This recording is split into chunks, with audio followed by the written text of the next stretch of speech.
Welcome back here on State of Our Schools, and diving right into our discussion tonight, we have Michael Deegan joining us, the Superintendent of Schools for the Archdiocese of New York. Michael, great to have you with us here tonight. Oh, it's my pleasure, Amanda, to be with you and the Bronx 12 viewers. Thank you for having me. Yeah, we know that your Bronx roots run deep, born and raised in the South Bronx. And I know right now for the schools that you're overseeing, it's a pretty special time of year with Christmas right around the corner. How are the students preparing for the holidays in these last few days before Christmas break and the end of the year? Well, there are really two things that happen in Catholic schools at this very special time. Obviously, part of it is the preparation for Christmas, Christmas pageants and Christmas shows. But the other thing that happens in all of our schools is it is a time where we kind of ratchet up our Christian service, where students go out and they visit nursing homes, they raise money for the homeless. I was at Maria Regina High School this morning and they spoke about the going out and visiting and giving food to the homeless in Westchester. So really, it's two things that go on in our Catholic schools. One, to celebrate Christmas, but also to pay it forward and to do the things that we are most importantly focused on, which is giving back to our community as Catholics. Yeah, we talk about this being the season of giving, and that's putting it into practice for sure. And how do things like that play into the overall Catholic school experience, and where are you seeing its successes right now? Well, of course, as you would know, Amanda, and many of your viewers would know, what distinguishes our Catholic schools is our faith. It really is the underpinning of everything that we do. Our culture is richly filled with our faith and our practice. And as Cardinal Dolan, the Archbishop of New York, is frequently quoted as having said, however, in order for our Catholic schools to be Catholic, they must be academically excellent.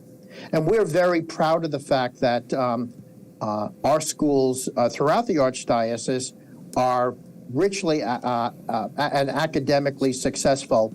All of the schools were really impacted throughout the country during the pandemic. I'm proud to say, as the superintendent of 170 Catholic schools, we remained open and safe during the entire pandemic. And as a result of it, we doubled down on our support of social, emotional, and mental well-being for our children. But we also doubled down on our academics and infused millions and millions of dollars in technology and educational support. And we were very pleased to see and to learn that when the state test scores came out, our scores went up. In fact, our English, language arts, and reading scores went up 7 points, as opposed to what was happening across the country, where there was a significant drop of almost 10 points. So we're really very pleased with our academic successes, but all of it is within the context of our faith. Now, when you talk about those academic successes, rather specifically, it's interesting because we spoke to your counterpart from the Brooklyn Diocese, Kevin McCormick, on the show just a few weeks ago. He talked about expanding access to Catholic schools and that education that comes with them through school vouchers or parent choice. Is that an idea that you're behind as well? And what would that look like here in New York? It's my understanding that that's a policy that is in effect in some other states, but not here yet, right? Well, Amanda, you're absolutely right. 2 weeks ago, Fox News published my op-ed on parental school choice, and then I was on Newsmax last week, and all centered around parental school choice.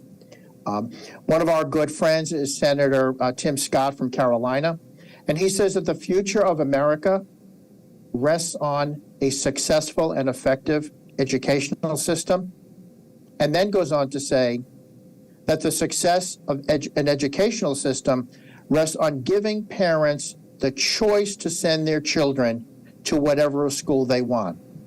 And here in the Bronx, we want to be able to mention that we give here in the Archdiocese, we have many schools in the borough of the Bronx. We give out tens of millions of dollars in financial aid and scholarships to enable every child wanting a Catholic education to go to a Catholic school. But I would argue Parents should benefit from tuition, tax credits, and vouchers where the government enables the families to choose the schools they want to go to. Some of our parents and some of our families are troubled by the content and the curriculum in public schools. And they want to be able to choose an alternative, a Catholic school as an alternative.